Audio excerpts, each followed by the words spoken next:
Hey everybody, I've decided I would like to start making just random tutorial videos in general. Don't quite have tutorial videos on how to make more money and whatnot, but you know. Okay, here's a quick trick. So your car won't start. You've put the keys in the ignition, it won't start. What do? The first troubleshooting step I take, which I found just by Googling it or looking it up, is you jiggle the handle a bit. Jiggle the handle a bit. As you jiggle the handle, kind of try to turn the keys with the ignition.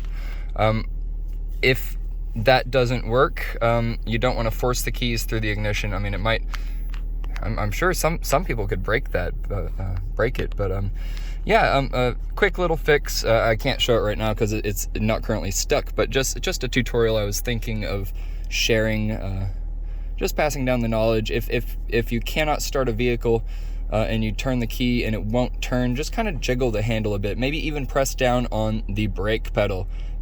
Press down on the brake pedal, jiggle the handle left and right, and try to turn the key at the same time. That's all I got. Should work. If it doesn't, contact a professional. See ya!